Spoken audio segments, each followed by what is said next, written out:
Check in with Storm Tracker 13's Rachael and see if that's the case. Rachael?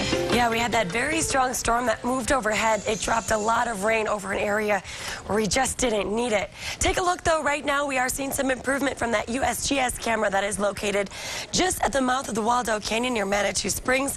And if you look closely, you can just see a trickle of residual water that is flowing through this area. Just about an hour ago, we had rushing water in this camera shot, so not seeing that anymore. Much improvement. That kind of helps us feel a little bit better about what's going on out there. Means the worst, at least for now, has passed off toward the south. We are getting a lot of video in of scenes like this. The creeks, the culverts, the ditches, the valleys that we have around the Colorado Springs area just overflowing with water. This is behind Comfort in North. Thank you so much for sending in these pictures. Obviously, it really helps to have you guys as our eyes and ears out there. This also from the Colorado Springs area, rivers overflowing their banks because of just the abundance of rain that the storms this afternoon brought. And take a look at this picture of Fountain Creek, and you can see the water running very high. You can see how muddy the water is too. Just shows that as all of that rain is accumulating some of that dirt that we have in the Waldo Canyon area, pushing it into Fountain Creek. That's why we are seeing such muddy conditions in that part of the creek. It's because of all the rain, all of the runoff, a lot of dirt mixed in with that. Storm Tracker 13 live HD Doppler radar. Again, showing the storms pushing away from the Waldo Canyon burn scar, sliding toward the south. Pueblo, we are starting to see some rain heading toward your area, expected to pick up over the next half hour to 45 minutes. The storm, though, significantly weaker than it was when it was pushing over the Pikes Peak region, so you should not experience the same conditions that we have seen around Colorado Springs. Further toward the east, we are still tracking that line of storms pushing toward Carville, those dark areas of red and pink, showing where the storms right now are the strongest, producing the heaviest rain and potentially some pea-sized hail. Storm Tracker 13 live Skycast is showing as we head through the next couple of hours, we are going to keep the chance for storms in the forecast. This is a look at 7 o'clock.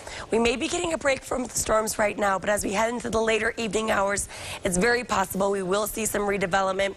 We'll continue tracking that between 7 and 9 o'clock. And then as we head into the overnight time period, everything should really begin to wind down. We'll have a few lingering showers, primarily off to the west of the interstate, but much weaker and much more isolated than the storms that we have out there right now. Temperatures as we head into the night tonight, dropping into the 50s. Tomorrow, it will be a much quieter day as far as the storms are concerned.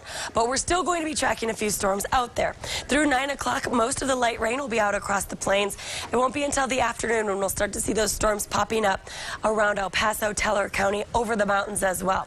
While the storms will not be as strong as they were out there today, we have seen so much rain day after day after day that even a weak storm would be enough to prompt more in the way of flooding concerns. So we will have to monitor that potential, even though, again, the storms will not be as strong. We will keep the storms around through the evening hours, or at least the potential for an isolated storm or two before tomorrow night. Looks to be a much quieter night. We're going to start to see some of this moisture getting out of here as we head into Thursday, and especially as we head into Friday and over the weekend. So we should begin to see the weather pattern quieting down over the next couple of days. Temperatures down the interstate tomorrow, 70s and 80s. It will be another cool day. Enjoy it, because it's going to be the last cool day before the heat returns. 84 degrees on Friday, much warmer over the weekend, much more sunshine. We'll have a chance to dry out and assess and hopefully repair some of the damages from all of the recent flooding. 88 degrees on Saturday, 90 on Sunday. We keep the 90s around through Monday. Pueblo, 79 degrees will be your high temperature tomorrow. 90 degrees will be your high temperature on Friday. We'll have a 10% chance for storms both days, but they should be very isolated and, again, not very strong. 94 degrees on Saturday. Come Sunday, 96. Monday will fall just short of that triple-digit mark. Canyon City, 77 degrees tomorrow, 87 on Friday, 90s over the weekend with a mid-90s Monday, Tuesday. Next chance for storms arrives on Wednesday. And in Teller County, your high temperature tomorrow, 63 degrees. We'll hit 73 on Friday, mid to upper 70s Saturday into Sunday. Over the mountains, we will keep a very slight chance for a storm in the forecast, but it should be nothing like what we have seen for the past several days. That would be good. I feel so badly for your voice. That's okay. It's sick of the flooding, too. Oh, well, hopefully we'll get a break. Well, yeah, well, hopefully. All right, we'll see you at 5 o'clock. Thanks for watching.